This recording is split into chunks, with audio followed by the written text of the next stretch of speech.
Stop for a second and imagine. A child runs away and gets lost in the woods. What happens next? First family, and then friends and first responders all turn out to search for the child with one goal: bring them home. When the child finally is found, do the parents immediately scold them? Do they discipline them and, ground them? No, it's pure joy. Hello, and welcome back to One Shepherd Ministries. I'm Kurt, and thanks for joining us today with episode or video 4 of Finding True Community in Christ. If you haven't already watched the prior 3 videos, I would strongly recommend you check those out first, as they're foundational to this video.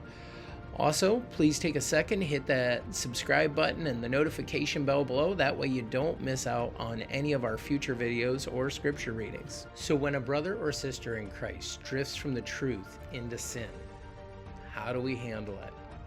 I know, we're talking about church discipline, a subject nobody really likes to talk about. But the reality is, Christ gave us commands on how to handle it. And how do those commands line up with John 13, 34, and 35, in which Christ gives us that command to love one another, even as he has loved us. And through that love, they will know that we are his. The real heart of church discipline is found in Matthew 18, verses 15 to 20. If your brother sins, go and show him his fault in private. If he listens to you, you have won your brother. But if he does not listen to you, take 1 or 2 with you, so that by the mouth of 2 or 3 witnesses every fact may be confirmed. If he refuses to listen to them, tell it to the church. And if he refuses to listen even to the church, let him be to you as a Gentile and a tax collector. Truly I say to you, whatever you bind on earth shall have been bound in heaven, and whatever you loose on earth shall have been loosed in heaven. Again I say to you, that if two of you agree on earth about anything that they may ask, and it shall be done for them by my Father who is in heaven. For where 2 or 3 have gathered together in my name, I am there in their midst. So the first thing Christ does is he establishes that church discipline is all about restoration. And the first thing we're to do is go to them personally. So in the case of a church, it may be an elder, it could be the pastor, but they're called to go to them personally and exhort them. And if you remember from last video, exhortation means to call them back. And actually, right before Christ shares this about church discipline, he actually shares the story of the 99 and the one lost. That's in verses 12 to 14 of Matthew 18. In that story, he's sharing about a lost sheep and how the shepherd will leave the 99 to go rescue the one. Now everybody always points to the fact that this is about going out and bringing people to salvation, but it's actually also about going out to a brother and bringing them back. In fact, if you think about it, the only way you can be part of the flock or lost from the flock is if you were part of the flock already. So he's also talking about going out and bringing a brother back. Now, the second thing Christ does is he says, take 2 or more brothers so that they can affirm and possibly help win your brother. We see in Matthew 18:20, Jesus say, for where 2 or 3 have gathered together in my name, I am there in their midst. He's establishing that when we come together with those 2 or more of us, that he's there with us. He's guiding us. We're not alone. And the final step in this, he says, take it to the church. Well, this kind of seems like the last-ditch effort. We're going to bring the problem, the brother or sister who refuses to hear anybody, and we're going to bring in the Calvary. We're going to bring them in to try to draw them back. And ultimately, Paul reminds us in Galatians 6, 1-3, how we should handle it. Brethren, even if anyone is caught in any trespass, you who are spiritual, restore such a one in a spirit of gentleness, each one looking to yourself, so that you too will not be tempted. Bear one another's burdens, and thereby fulfill the law of Christ. For if anyone thinks he is something when he is nothing, he deceives himself. So Paul gives this beautiful reminder. We're to love on them. We're to be gentle. We're to remember that we're sinners too, that we struggle as well. We're to bear their burdens. In other words, when people talk about patience, when we see the word patience used in the New Testament, the Greek there actually means long suffering.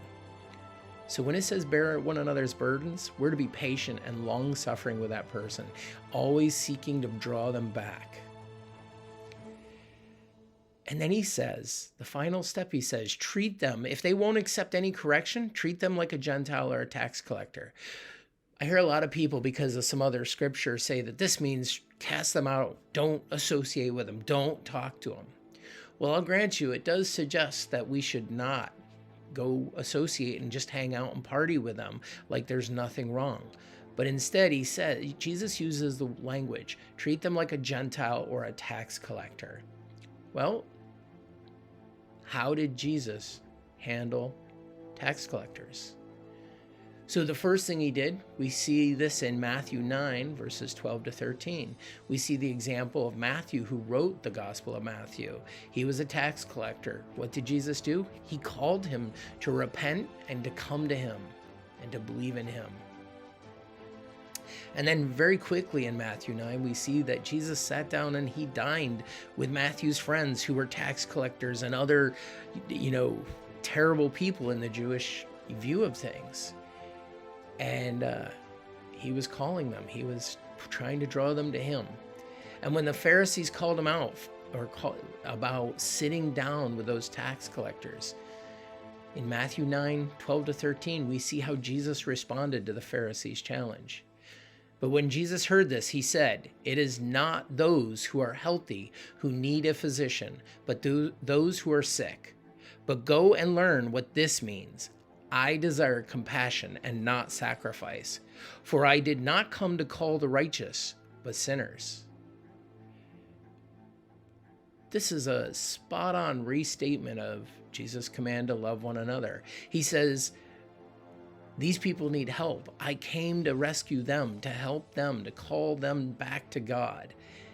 And he goes on to say, a direct command to the body. I desire compassion, not sacrifice. This means we're to love on each other. We're to love on the non-believer as well as the believer. So in the case of church discipline, Jesus is saying, show them compassion. Don't follow a set of rules. That's the reference to sacrifice there. It's an Old Testament command to do sacrifice of different things. Finally, we get a very clear picture about how we're to handle that brother or sister who's refused correction, and now we're treating them like a Gentile or a tax collector. In other words, we're treating them like a non-believer, because they probably are. In Matthew 13, 24 to 30, Jesus shares the parable of the wheat and the tares. And in that story, a farmer plants wheat, and during the time they grow, the tares, these are the weeds, the bad things, grow up amongst the wheat. And when his people question him about it, when his servants come and say, "Master, didn't you plant good wheat?" He says, "Yes." And they say, "Well, there's tares among it." And he points to the fact that Satan has sowed the tares representing the sinners among the wheat, those who will never turn to God. So the servants say, "Well, should we go pull the tares out?" And Jesus' response is, "No. If you pull the tares out while the wheat's growing, you'll damage the wheat." He says, "Wait until the harvest, and then we'll separate the tares and the wheat." The reality of what Jesus is saying is we have to be very careful. We have to be gentle about our approach and how we handle things, because along the way, we're called not to be a stumbling block. We don't want to cause a brother or sister in Christ to stumble. We're to draw them back to help them. So in the video right before this, we actually talked about forgiveness. But here again, as we're talking about church discipline, we're talking about showing somebody forgiveness and grace. And just really a quick reminder, Jesus says in Matthew 18, right after he talks about church discipline, that we're to forgive a brother and sister in Christ. There's no number. He says just keep doing it. Forgive them over and over. In fact, in Colossians 3, verses 12 to 14, we read, "So as those who have been chosen of God, holy and beloved, put on a heart of compassion, kindness, humility, gentleness, and patience, bearing with one another and forgiving each other. Whoever has a complaint against anyone, just as the Lord forgave you, so also should you. Beyond all these things, put on love, which is the perfect bond of unity." So reality is, Jesus says right here in Colossians, we're to love our brother.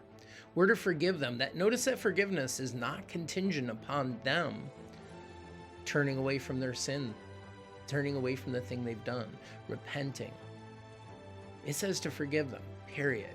It's a command, forgive them. That doesn't mean if they're not accepting that correction that we should just continue on as things are normal. Like Jesus said, treat them as a Gentile and a tax collector if we can't bring them to God. But it does say we have to forgive them. Let it go. So going back to Matthew 18, verses 18 to 20, Jesus says, "Truly I say to you, whatever you bind on earth shall have been bound in heaven, and whatever you loose on earth shall have been loosed in heaven.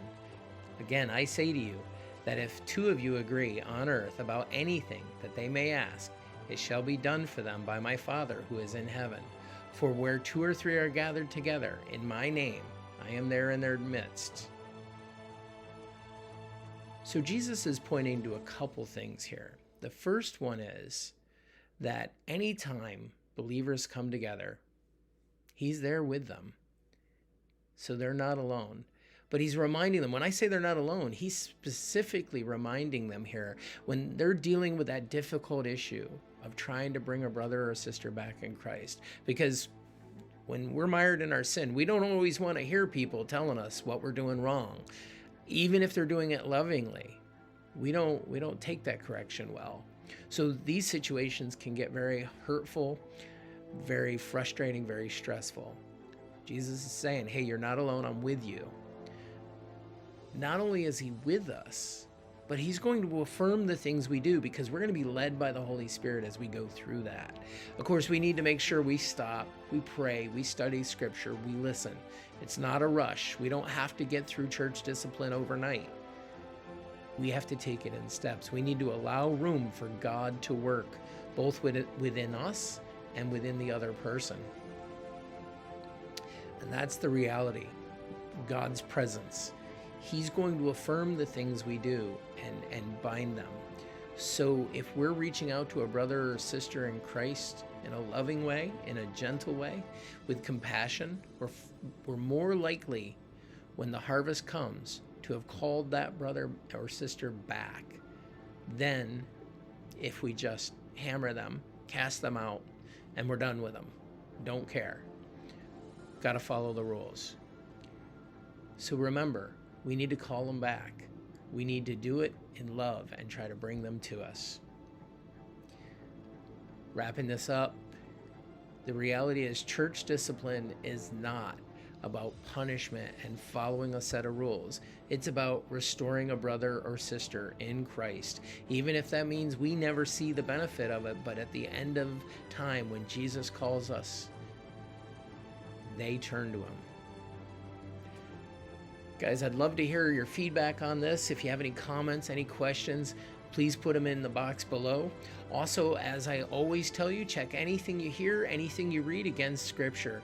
We all make mistakes. Don't forget to check back next week for our 5th video in this series, Bundled Together in Christ, Answering the Call to Unity. We're going to be taking a look at how the church is to be unified, how the church can ultimately avoid that division, that hurt, that separation that occurs when sin gets involved. Don't forget to check out our website at oneshepherd.org. It's a new page. It's still in development, but we already have a lot of resources on there to help your family or to help you in your walk. Until next time, stay grounded in the Word, seek after Jesus, and remember, we serve and follow one shepherd, Jesus Christ, our Lord and Savior. May you have a great day, and God bless.